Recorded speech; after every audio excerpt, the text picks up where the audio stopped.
Está no ar o Lições da Bíblia, nosso encontro semanal de estudo profundo da Palavra de Deus. E hoje vamos falar de oração, dicas práticas para melhorar a vida de oração e de comunhão com Deus. É sobre isso e muito mais o Lições da Bíblia que está começando agora.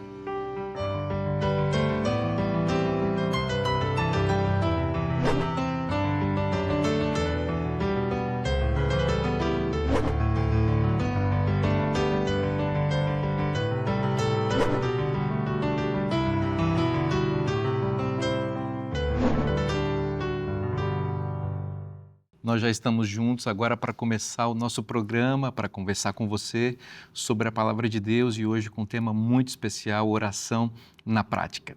Bom, esse programa é feito na companhia de pessoas muito queridas que vêm aqui aos estúdios da Novo Tempo para dedicar esse tempo especial para compartilhar conosco o conteúdo da Palavra de Deus, as suas experiências pessoais, o seu relacionamento com Deus, e nós somos muito beneficiados e agradecidos a Deus e a eles.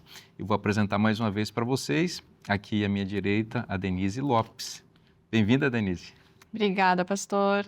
A gente continua aqui firme e forte. Firme e forte, é isso mesmo. Né?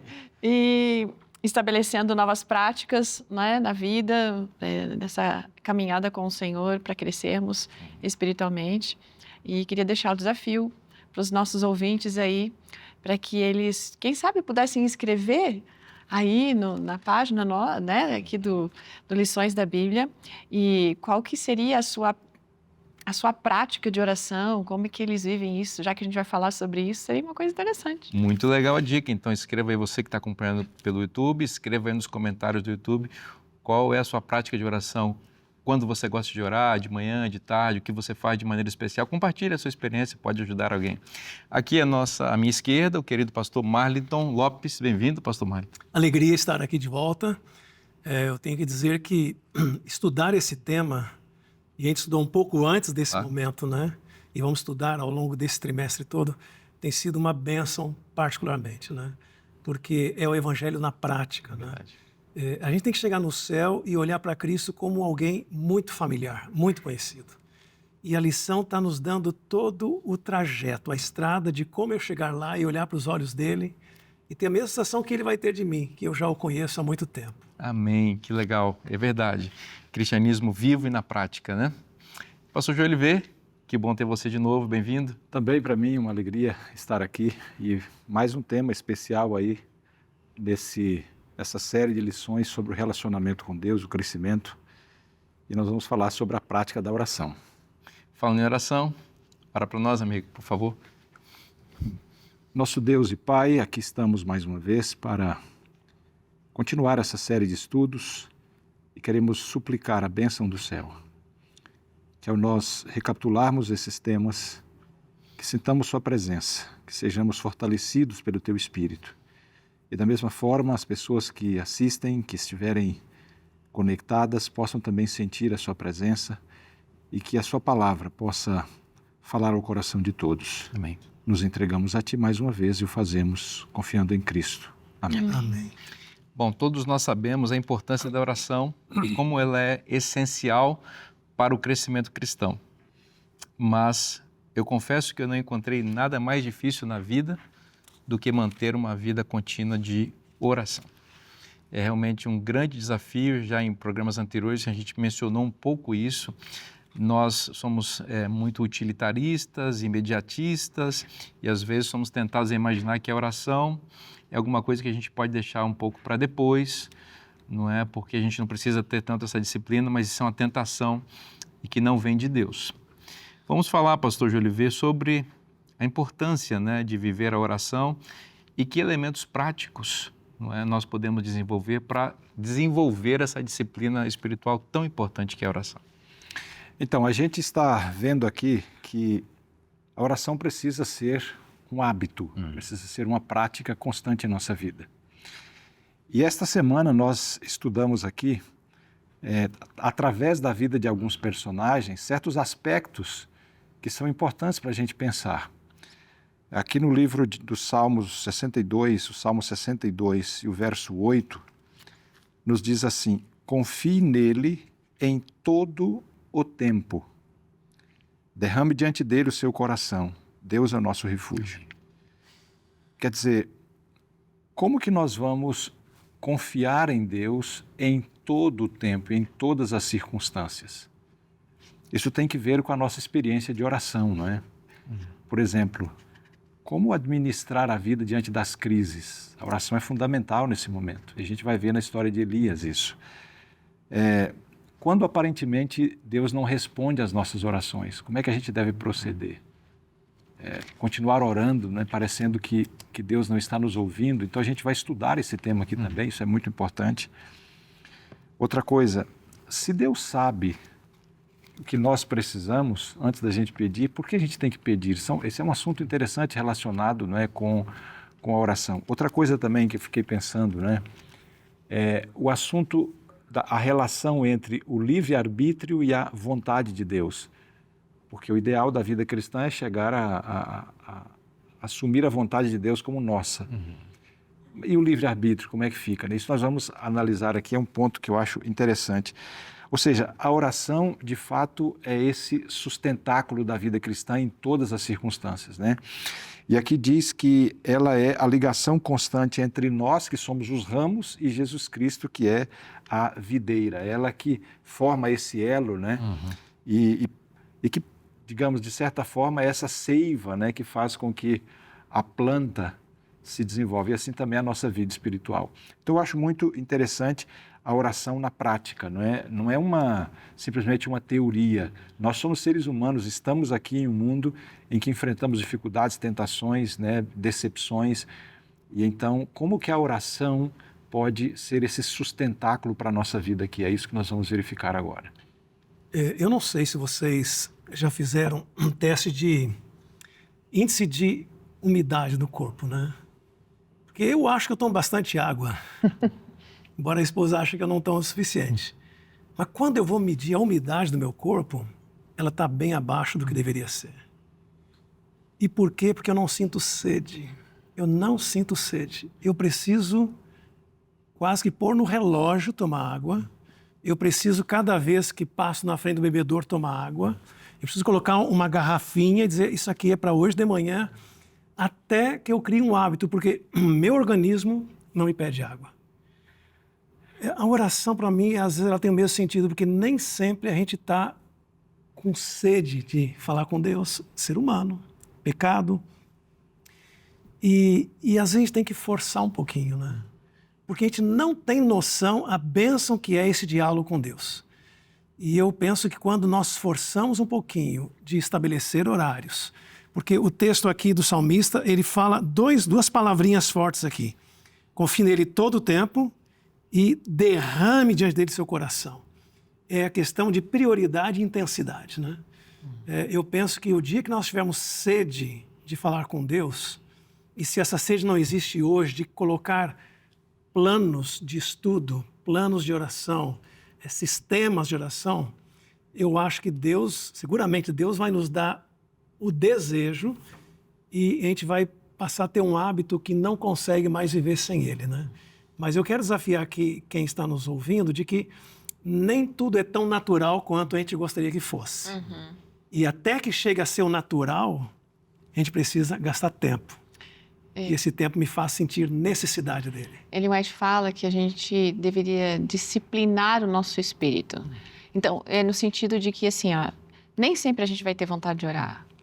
Eu acho que, às vezes, são situações da vida, a gente não está bem, tá de mal com o mundo, com a gente, às vezes até com Deus, e a gente não quer orar. Mas é nesses momentos que eu preciso me disciplinar, né, e orar. Porque aí, e nesse momento, mas eu vou falar o quê? Eu vou começar dizendo para Deus, eu não estou com vontade de falar com você. É a única maneira de corrigir. Exato. Não tem outra. Não tem outra. Mas daí eu falei assim, eu vou começar a pontuar os motivos, né? Então, é aquela coisa que um filho, ele nunca vai querer fazer sempre aquelas coisas que criança não gosta, enxugar a louça, escovar o dente antes de dormir, mas se a mãe deixa, né? Então, é um prejuízo para ele. Mas o pai e a mãe disciplinam. Porque se não disciplinarem, quando adulto, como que ele vai viver, né? A gente não faz só coisas que gosta quando é adulto, a gente Então, é um processo. E, mais uma vez, eu vou para o desenho, pastor. Pois não?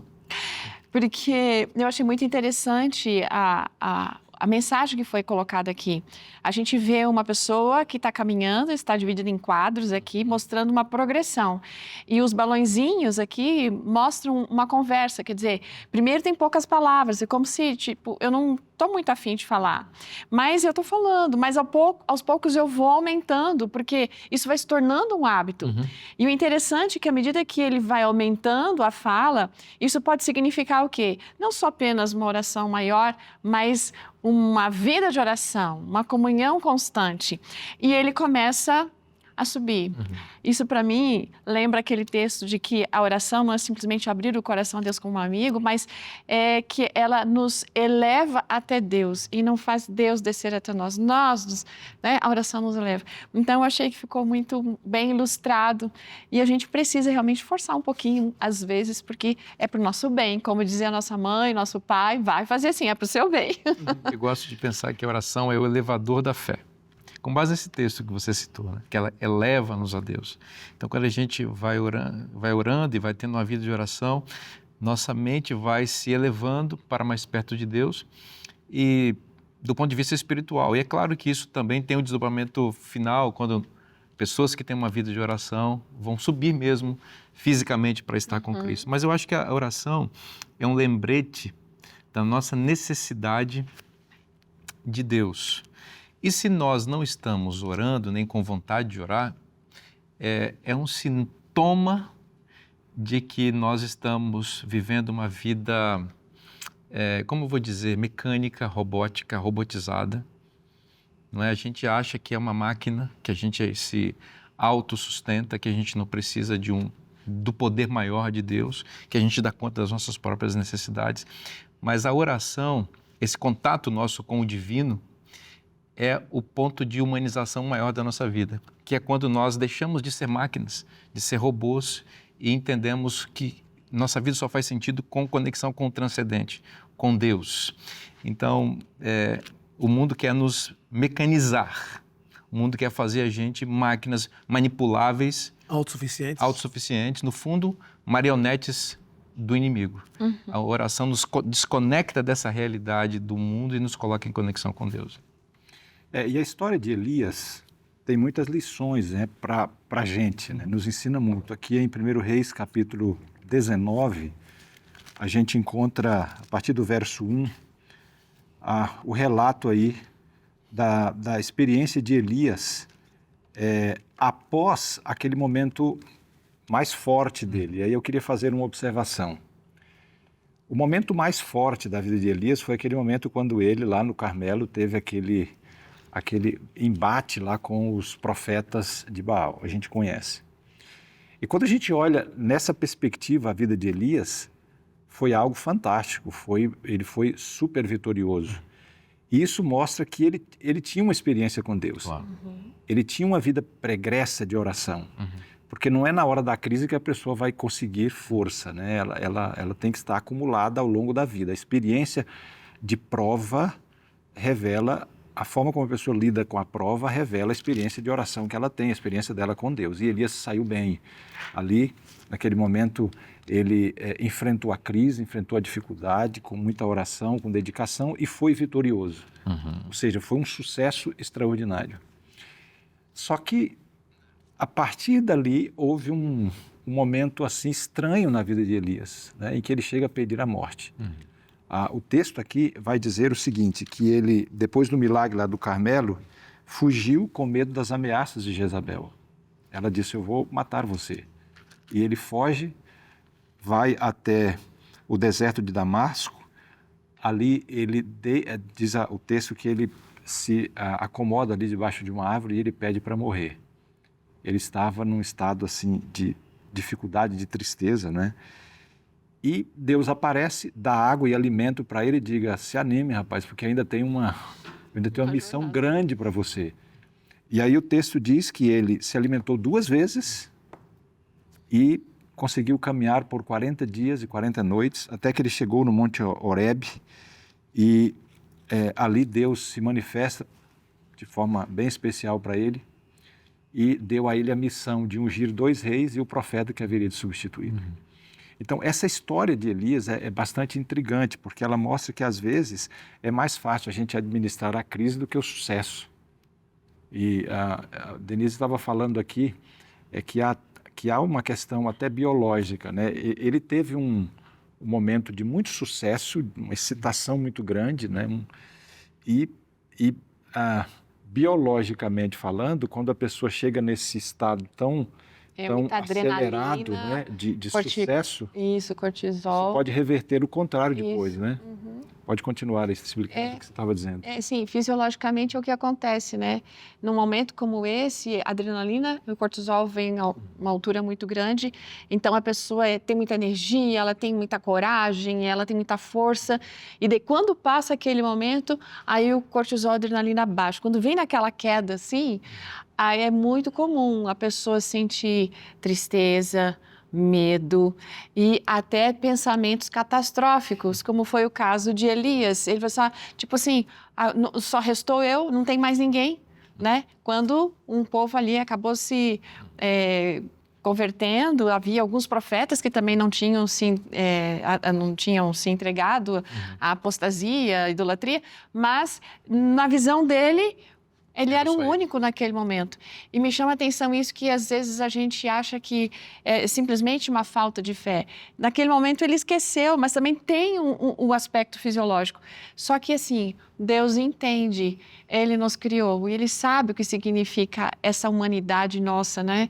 E Ele vem agora com todo carinho, isso a gente vê como Deus está presente nas nossas crises, não só respondendo oração, mas nos momentos das nossas quedas, como Ele mostra proximidade, né? O cuidado.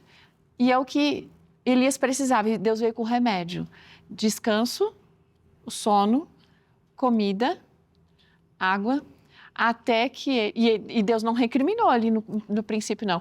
Aí, quando ele estava melhor, Elias, agora chega, né? Como se diz, levanta-te e anda porque você tem o que fazer. Dependência de Deus. Dependência de Deus, né? Então, o tempo todo foi uma dependência, né?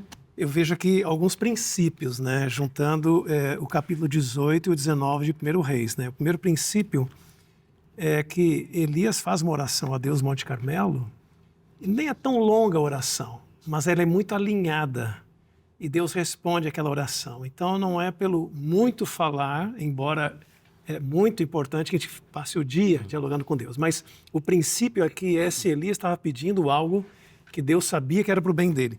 Um segundo ponto é a perseverança de Elias, né? Porque quando ele está esperando a chuva, essa oração continua. E continua até receber a bênção, que ele sabia que viria. Então, é um segundo ponto. Primeiro, é a oração alinhada. Segundo, é uma questão de perseverança. O terceiro ponto é de que nós temos que estar preparados para o fato de que o inimigo não está dormindo enquanto eu estou subindo o pódio, né? A gente está ciente de que a gente não pode baixar a guarda. Isso é importante. Há muitas vezes a gente termina uma semana de oração, se emociona, responde o apelo, vai à frente e na segunda-feira esquece. Final do ano faz promessas a Deus, ali por fevereiro já esquece. E a vida nossa é essa. E às vezes é depois de grandes vitórias de fato, né?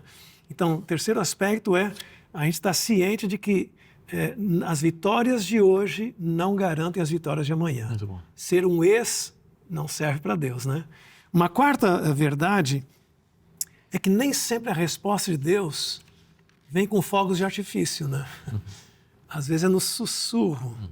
E aí vem a sensibilidade da gente ouvir a resposta de Deus em cenas da vida, em frases, em um texto da Bíblia, sensibilidade para ouvir a voz de Deus. E às vezes Deus está falando e eu estou dizendo, Deus não responde. Não, é que eu não ouço a voz de Deus, né? E finalmente, o quinto aspecto é que a oração tem a capacidade de nos restaurar ao ponto em que nós estivemos mais alto na nossa jornada cristã. E Elias foi o caso, né? Ele voltou à sua missão e para Deus como se nada houvesse acontecido. Veja que privilégio está por trás da oração também. Então isso me chama muita atenção, né? Deus não desistiu de Elias, né? Elias estava desistindo dele mesmo. Sim. E Deus disse, Elias, eu ainda tenho uma missão extraordinária para você. Às vezes os momentos em que a gente olha assim, a crise é grande e tal, mas ainda há muito, Deus ainda vê, né, que há muito o que fazer através de nós. Amém. Que coisa bonita estudar sobre Elias, né? Que grande homem de Deus e que grande homem de oração. Nós vamos fazer um breve intervalo, não saia daí, o programa Lições da Bíblia volta já já.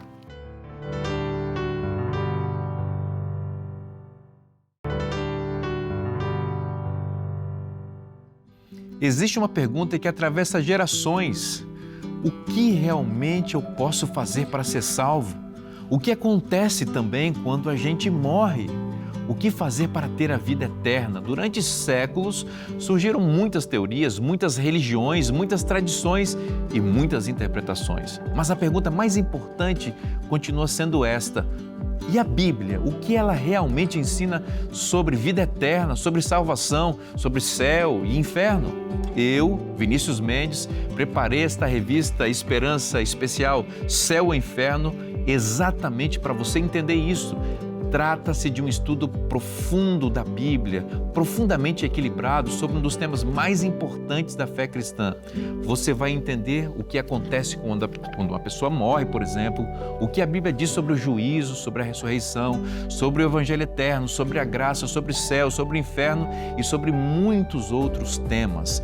Tudo isso gratuitamente para você. Eu quero convidar você agora a fazer uma coisa muito simples, mas muito importante. Pega seu celular aí, envia para nós uma mensagem para o número 12 98244 4449. Eu vou repetir para você anotar, tá bom?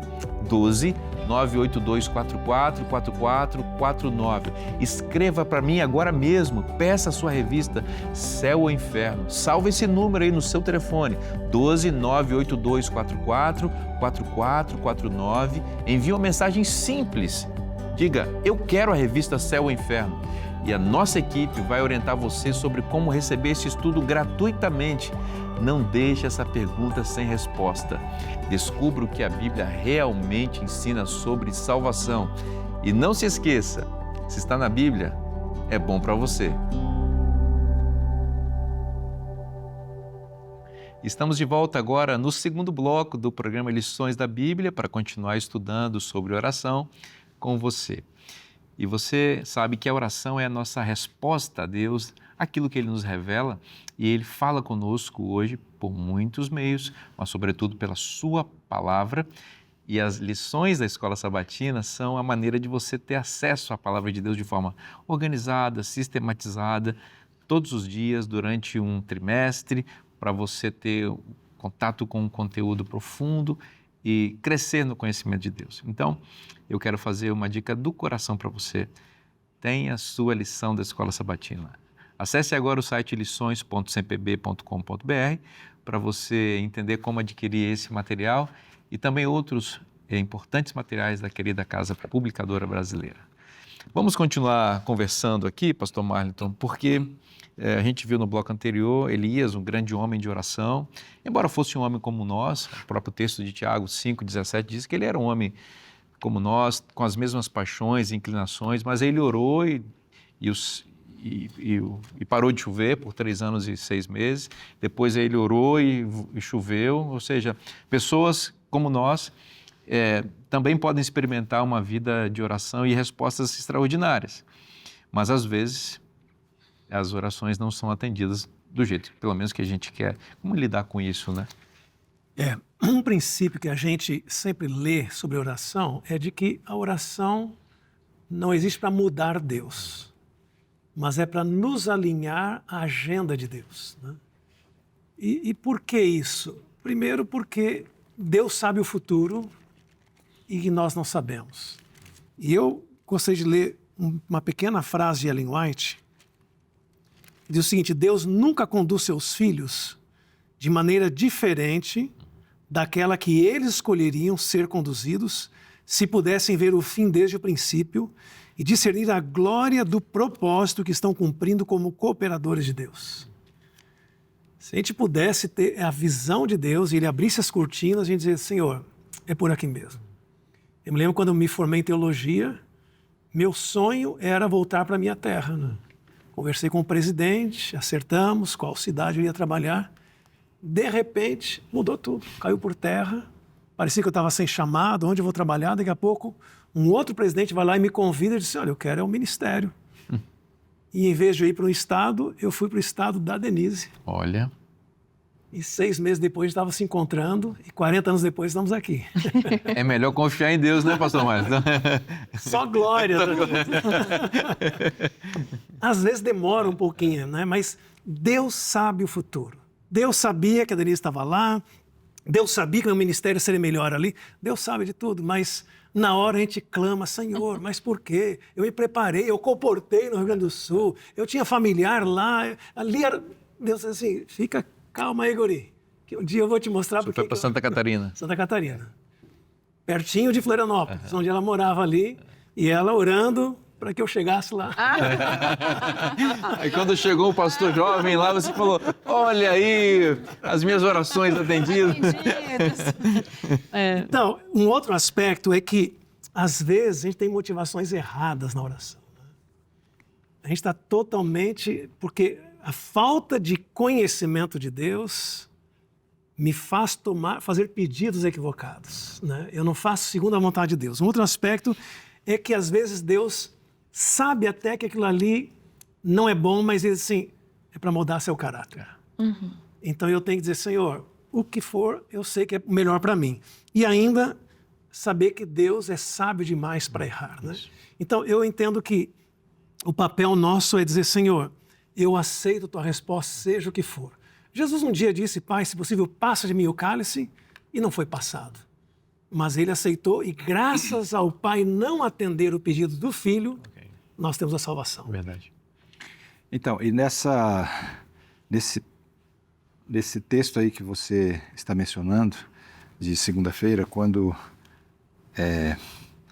as orações não são respondidas, eu fiquei pensando que há ocasiões em que a gente quer uma coisa e Deus sabe que se Ele nos der aquilo, o resultado não será bom. Então Deus retém. E isso está exemplificado na experiência de Paulo, em 2 Coríntios capítulo 12. Aqui no capítulo 12, verso 7, Paulo diz assim que ele tinha um espinho na carne. A gente não sabe exatamente o que é, pode ser que seja alguma coisa da visão dele e tal. Mas Paulo orou a Deus. E o texto diz aqui no verso 7, e para que não me ensoberbecesse com a grandeza das revelações, Deus negou atender aquele pedido de Paulo. Ou seja, Paulo era um homem extraordinário, né, que fazia milagres e falava, tinha visões, tinha uma relação tão próxima com Deus que ele podia se achar, né? Ele podia se engrandecer e tal. E Deus deixou alguma coisa ali que pudesse fazer com que ele se lembrasse que há um Deus no céu, né? E ele não se exaltasse, etc. Esse assunto aí do espinho na carne. E aí o verso 9, ele diz assim, que Deus respondeu para ele, a minha graça te basta, porque o poder se aperfeiçoa na fraqueza. Ou seja, às vezes é mais fácil a gente confiar em Deus e amar a Deus na dificuldade, porque a gente se apega a Ele, do que no sucesso. Quando tudo está muito bem, quando tudo está perfeito, é fácil a gente achar que é a gente que é capaz, é a gente que tem, né, o poder, a inteligência. Então, a graça de Deus, diz aqui, é suficiente nesses momentos quando Deus sabe que não pode dar tudo o que nós queremos.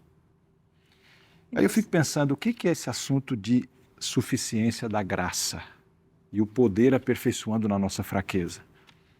Na vida prática, a gente tem que lembrar que a graça de Deus é suficiente nos momentos mais difíceis para nós. Então, às vezes tem ali uma pessoa enferma, né? Essa pessoa está com uma dificuldade muito grande. Deus poderia curá-la, mas pode ser que Deus não vá curá-la. E a graça é suficiente para sustentar aquela pessoa, desde que ela ore, desde que ela confie, que se entregue. E às vezes é ali no leito, no último momento até, que a pessoa olha para o céu, se alegra, se entrega, está feliz apesar da dor e da dificuldade. Suponhamos uma circunstância em que uma pessoa, digamos um casal, por algum motivo, um dos cônjuges adoece e, naquele momento, encerrou, digamos, a vida sexual para o casal. O que fazer o outro cônjuge? Ele vai se prostituir? Ele vai sair dos caminhos? Não, a graça é suficiente. Ou seja, se a pessoa se apega a Deus, se a pessoa se entrega a Deus, tem uma experiência profunda com Deus, qualquer que sejam as circunstâncias, ela vai ser vitoriosa, porque a graça de Deus é suficiente. O poder de Deus está ali e o poder de Deus aperfeiçoa. E essa pessoa vai acabar vivendo uma experiência que não teria em outras circunstâncias. Então, a graça de Deus é suficiente. Muitas vezes, supostamente, as não respostas de Deus, as supostas não respostas de Deus são as mais poderosas respostas que Ele está nos dando. Porque se Ele desse aquilo que nós pedimos, provavelmente aquilo seria uma tragédia na nossa vida. Então Deus sabe o que é melhor. Quando Ele diz não para você, quando Ele silencia para você, Ele está abençoando a sua vida. Então é preciso crer, é preciso confiar, é preciso ter conexão com Deus, é preciso conhecer seu propósito, seu plano, descansar nele. O apóstolo Paulo foi citado aqui, né? É um exemplo grande disso. Veja, um apóstolo, né? Um profeta, se ele teve mesmo um problema na visão, como é muito possível, é muito razoável que ele desejasse ter uma visão melhor, até para que ele pudesse ler mais, para que ele pudesse enxergar melhor, para poder fazer mais coisas. Ele podia ter justificado isso, mas Deus disse não para ele, porque o poder de Deus se exalta na fraqueza, como mesmo o apóstolo Paulo disse. Então, nós temos que confiar que as nossas limitações, muitas vezes, as nossas carências, elas são poderosos instrumentos para a glória de Deus. Eu queria repetir aquela frase que o pastor Marlington mencionou, a metade dela, né? Que Deus é sábio demais para errar, e a outra parte é, e Ele é bom demais para negar a bênção. É isso mesmo. Na verdade, em cada não de Deus, por trás de cada não, existe um sim. É isso. É um sim em favor do nosso bem-estar, sobretudo da nossa salvação. Né? A gente precisaria lembrar disso sempre. E uma vez passei por uma situação muito difícil e eu chorava e meu pai falou assim: filha, você não crê que todas as coisas contribuem para o bem daqueles que amam a Deus? Eu chorando assim, eu creio. Mas é difícil, né? Ele assim, é assim, filha, a visão do ser humano é como se você pudesse ver só, você está numa estação de trem e você vê o trem, você só consegue ver o trem quando ele faz a curva, passa na sua frente e você deixa de ver o trem quando ele passou pela outra curva e foi embora, você não viu mais. Mas Deus, Ele vê toda a trajetória desse trem. Ele é como se estivesse lá em cima. Né? Ele está lá em cima, num avião, conseguindo observar tudo que se passa, de onde vai, toda a linha, toda a curva. Então, confia. Mais dia, menos dia. Você vai entender o porquê. E naquele momento, Ele falou assim, isso que você está passando agora, no futuro, você vai poder abençoar muitas pessoas pela experiência que você tem hoje. Então, é a graça de Deus ainda nesse momento também, né? Eu, como pastor, a gente conhece as pessoas, né? E as pessoas contam seus testemunhos. Esses dias eu conheci uma pessoa muito querida, muito especial, que teve uma experiência linda com Deus, uma comerciante, uma empresária, e ela teve que fechar o seu comércio aos sábados, porque é o dia de guarda, conforme a Bíblia diz, e ela me disse como o seu movimento caiu em função disso, porque o sábado é o dia com mais movimento. O comércio dela também era de coisas que a Bíblia não aprova, então ela tirou do seu comércio, parte do seu comércio envolvia isso, né? E ela disse como está sendo difícil para ela. Pastor, como está difícil. A minha família está dizendo, você é louca, e eu estou com dificuldades, eu tenho contas para pagar, e eu olhei para ela, e orei com ela, e eu me emocionei com ela. E a minha vontade era, Senhor, coloca um dinheirão na conta dessa mulher agora, sabe? Faz essa mulher... Mas eu disse para ela, olha, eu já passei por situações muito parecidas com o que você está vivendo agora. Eu vou dizer, você está no momento mais importante da sua vida espiritual. É momento de você crer, de você confiar. Eu posso te garantir que Deus não vai abandonar você e que Ele vai honrar a sua fé. Só não desista. Deus não vai fazer coisas extraordinárias, porque senão talvez você nem confiasse nesse processo. Ele está querendo ajudar você a confiar dia a dia nele. Confia, não desista. Não desista porque Deus está contigo. Porque historicamente, na Bíblia, os grandes ministérios surgiram depois de desertos, não? Exatamente. Então eu fico olhando uma pessoa numa aprovação e pensando o que é que Deus está preparando essa pessoa. Para o que? Porque jamais Deus permitiria isso simplesmente para parar nisso, né? Então, se a gente tem perseverança no sofrimento, o processo vai acontecer. Exatamente. Quando Deus diz não, tem uma bênção muito grande. Mas não desista de orar. Se conecte com Deus sempre, porque quando você fala com Deus, você acessa a mente de Deus, Ele fala ao seu coração, Ele leva você a palavra e você começa a perceber Deus conduzindo você mesmo pelo deserto da vida. Não se esqueça, Deus é bom, Ele ama você, Ele sempre tem o melhor para você. E se você aprender a confiar, você vai ser abençoado. Nós vamos fazer um breve intervalo, não sai daí, o Lições da Bíblia volta já já.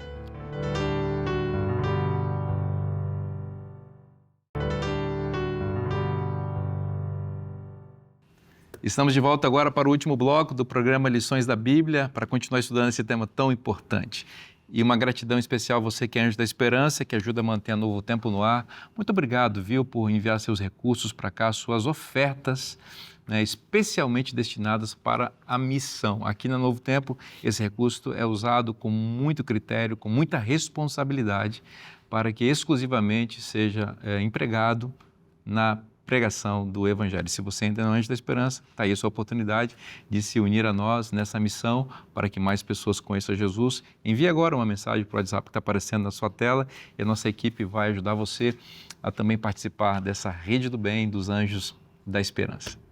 Denise, vamos falar um pouquinho sobre a oração do Pai Nosso, porque foi a oração que Jesus nos ensinou e ela tem tudo ali para a gente aprender a orar, né?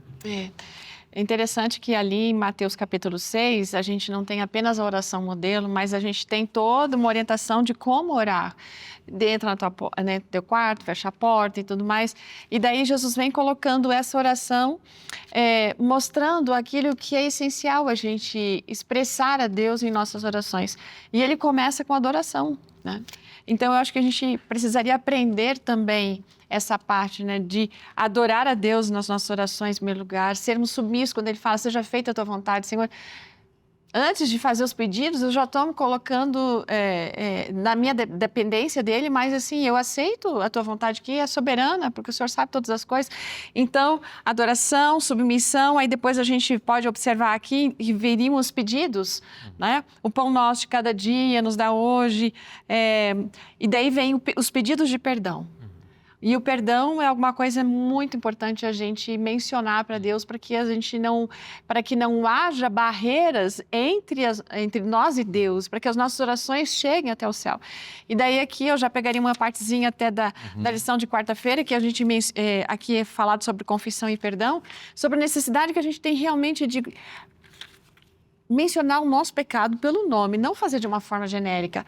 Às vezes eu estou orando sozinha, numa oração silenciosa, e lá no final da oração, como é hábito, né? Na maioria das orações, a gente fala assim, perdoa os nossos pecados, em nome de Jesus, amém. Mas é só eu e Deus que estou ali, como eu posso usar a expressão a primeira pessoa do plural? Então, eu perdoo o meu pecado e confessar, dizer o nome do pecado, eu preciso ter essa consciência, porque quando eu falo, isso se torna mais claro para mim, e quando eu estiver de novo numa situação onde eu possa cair de novo naquela tentação, isso já me servir de alerta, né? Então, passando para frente, além do perdão, a confissão dos pecados, aí vem de novo a adoração final. Isso aí é o segredo para nossas orações. Lógico, Jesus diz assim, vocês não façam orações repetitivas, então não é agora, porque Ele me dá esse modelo, que eu vou ficar sempre falando do mesmo jeito. Não é isso que Deus quer, porque é um diálogo, é um abrir o coração. Mas mesmo que Ele seja meu amigo, eu não posso perder o respeito dentro, né, com esse Deus que é soberano. Então, mas eu não posso me esquecer de adorá-lo, né? De passar por essas linhas aqui que acaba tendo louvor, confissão, ação de graça e tudo. A oração tem uma estrutura, né?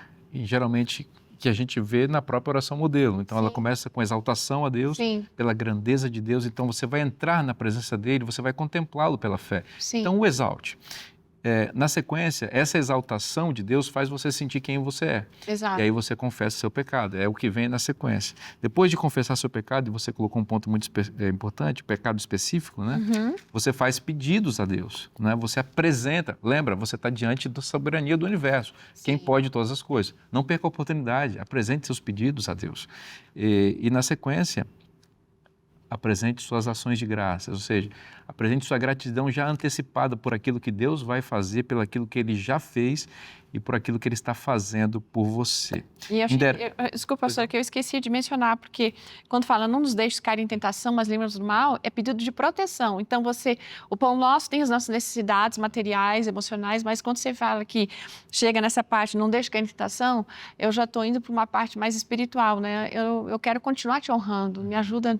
Então, é a proteção física, mas acima de tudo a proteção contra o mal. Exatamente. E alguém até dividiu, desculpa, em duas partes, né? A primeira parte como sendo envolvendo Deus, vertical. Ali tem santificado seja o teu nome, venha o teu reino, seja feita a tua vontade.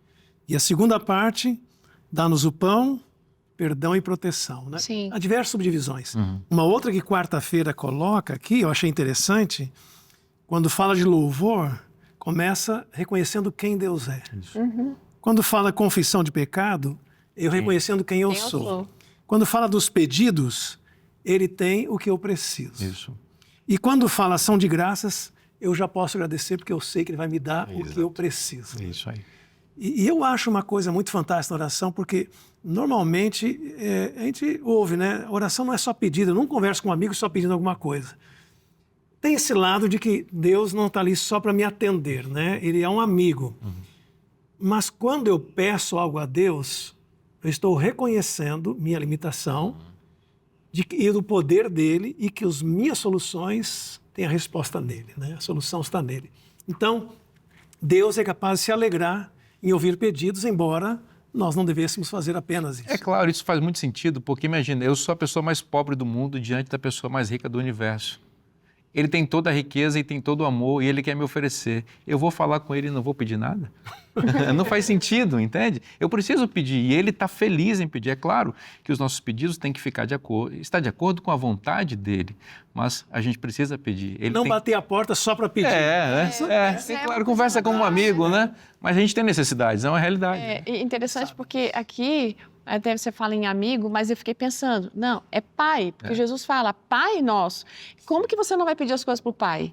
Né? A gente até pode pedir para a mãe pedir para o pai, mas Somos filhos dependentes. Mas é aquela coisa da confiança, né? O meu pai é o que vai me garantir. É isso aí. Eu quero entrar em dois detalhes aí do que vocês estão falando. Primeiro, Jesus disse assim, se pedirem alguma coisa em meu nome, crendo, vocês vão receber. Então, em linhas gerais, a oração ensinada por Cristo é que a gente se dirija ao Pai em nome dele. É claro que não é pecado a gente se dirigir a Jesus, porque também ele é Deus. Sim. Mas o comum, o normal, é a gente falar com Deus. Nesse processo aí da administração do universo, é assim que eles se estabeleceram, né? O Pai é aquele que envia, é o coordenador de tudo. Então a gente se dirige a Deus em nome de Cristo, porque ele é o canal, ele é o caminho, ele é a nosso meio, né? Ele é o nosso intercessor. Outra coisa que eu queria mencionar aqui também é o assunto da vontade. Isso é uma questão meio intrigante, né? Porque Deus nos dá liberdade, a gente tem o livre-arbítrio, mas ao mesmo tempo a vontade dele é que tem que prevalecer. Sim. Como entender isso? Por exemplo, aqui em Mateus 7, Jesus diz, se pedires alguma coisa segundo a sua vontade, aí ele nos ouve. Depois, ele vai dizer também aqui, Romanos 12, Paulo diz, a boa, agradável e perfeita vontade de Deus. Em Filipenses 2,13 ele diz que Deus realiza em nós o querer efetuar segundo a sua vontade. Então, como harmonizar esse assunto de que a vontade de Deus tem que prevalecer e, ao mesmo tempo, eu sou livre? Veja, aí é que está o nível de maturidade espiritual do cristão. Que embora Deus nunca vá romper a minha liberdade, mas quando a gente se conecta com Deus, quando a gente se relaciona com Deus, quando a gente tem uma experiência íntima com Deus, em oração e pela palavra, o Espírito Santo trabalha em nós de tal maneira que nós vamos nos tornando semelhantes a Deus. Ele vai mudando a nossa vontade, de tal maneira que a vontade dele se torna nossa. Então, eu sou livre e eu escolho, mas eu escolho o que Deus escolhe, eu quero o que Deus quer, né? Então, isso é lindo demais. Esse é o processo da restauração da imagem de Deus em nós, esse é o processo da transformação espiritual para a gente ir para o céu. Eu acho que quando a gente tem a experiência de Paulo, já não sou eu quem vivo, mas Cristo é que vive em mim, vai ser muito mais prático a gente pedir de acordo com a vontade de Deus. E é muito interessante porque dentro desse processo todo, né, a Trindade, a gente já aprende ali em Romanos 8, né, que o Espírito, ele intercede por nós também, mas ele transforma as nossas orações, porque a gente não sabe orar como convém. Aí entra a graça do Espírito Santo para mudar as nossas orações, para que elas sejam de acordo com a vontade do Pai. Eles tudo por nós. E aí vem um ponto, né? Por que a gente ora se Deus já sabe tudo, né? A onisciência, a presciência de Deus sabe tudo. Antes de nós pensarmos, ele já sabe, né? Eu sempre tenho na minha mente um texto de Ellen White do Grande Conflito, página 525. Faz parte do plano de Deus conceder-nos em resposta à oração de fé aquilo que ele não concederia se nós não pedíssemos assim. Deus decidiu, simples assim, né? Deus sabe que eu preciso, mas ele espera eu pedir. Às vezes ele dá sem eu pedir, e às vezes eu peço e ele dá de outra forma, mas via de regra, eu não poderia, se Deus foi capaz de enviar seu filho sem nós pedirmos, como não daria todas as coisas, né? Ele dá todas as coisas, mas como o pai que sabe que o filho precisa de alguma coisa, deixa ele sentir necessidade, deixa ele vir pedir. Porque quando ele vem pedir, ele se humilha, ele reconhece. Outro texto. A oração é o abrir do coração a Deus como um amigo. Não que isso seja necessário para que Deus saiba quem somos, mas para nos habilitarmos a recebê-lo. A oração não faz Deus descer até nós, mas leva-nos a Ele. E C.S. Lewis escreveu, as minhas orações não mudam Deus, mas mudam a mim mesmo. Interessante que Jó, depois de toda a saga de Jó, quando chega no capítulo 42, diz assim, e mudou Deus a sorte de Jó quando ele orava por seus amigos. Em outras palavras, muitas vezes a oração, a gente está pedindo para um terceiro, Deus está dizendo assim, eu permiti que ele te pedisse, porque ao você orar por ele, você vai depender de mim, se colocar à minha disposição, interceder por ele, eu vou te abençoar. O foco nem era ele, é você. No caso de Jó, parece que era isso, né? Jó, na verdade, estou querendo que você ore pelo outro, mas o foco é você aqui nesse momento. Então, a gente tem que agradecer e dizer, Senhor, eu não sei que tu sabe tudo, mas dá-nos o pão nosso de cada dia. Cada dia. Cada dia eu vou pedir o pão, mesmo sabendo que eu vou pedir de novo. Tem um detalhe importante nisso aí também, que é o seguinte, lembrando que a gente está no meio de um grande conflito e há ações legais nesse movimento do grande conflito, né? Então, quando a gente pede, nós estamos autorizando Deus. Sim. Né? Deus não está indo contra a nossa vontade, porque Deus não pode, nesse processo do grande conflito, Deus não pode forçar ninguém, né? Deus não faz isso. Então, a gente permite. Muito legal isso, hein? Outra coisa também isso eu acho fantástico. Quando a gente ora por alguém, a oração intercessora, a pessoa não quer nada com Deus. Ela está longe de Deus. Mas eu estou ali todo dia orando por ela, pedindo, clamando. De alguma forma que a gente não entende, mas de alguma forma nós estamos permitindo Deus agir na vida daquela pessoa.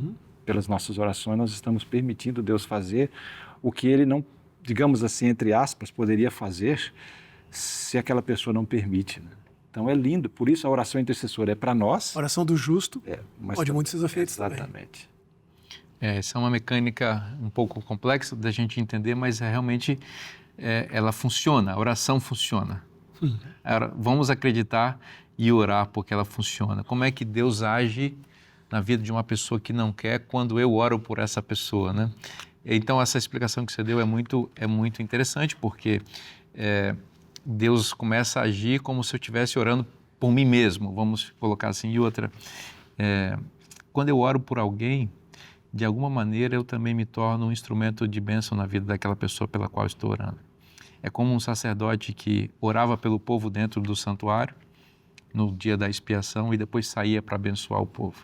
Então a oração é essa coisa que faz você ser um canal mesmo. Quem ora se torna um canal de Deus, né, para abençoar a pessoa pela qual ele está orando, né? Deus tem muitas maneiras de nos abençoar, e Ele estabeleceu a oração como esse canal real, vivo, sintomático também da nossa vida espiritual. Se a gente não sente necessidade de orar, é porque a gente está ligado a esse mundo mecânico aqui. Está na hora da gente entender que nós precisamos de Deus, precisamos voltar nossos olhos para cima. Quando a gente ora, a gente reconhece a nossa dependência dEle, a suficiência de Deus, o poder de Deus, o amor de Deus, e tudo isso está disponível a você. Quando você ora, você acessa os tesouros de Deus. Deus abre esses tesouros infinitos para abençoar você. Você é levado até a presença dEle, para ver a vida como ele vê, para confiar nele, para enxergar os planos dele para a sua vida. Então, termine esse programa agora em oração, tá? A oração está na Bíblia, e se está na Bíblia, é bom para você. Que Deus te abençoe muito, forte abraço e até semana que vem. E continue na Novo Tempo ligadinho aí com a mensagem por elas, e hoje com ela. Deus abençoe vocês. Até mais.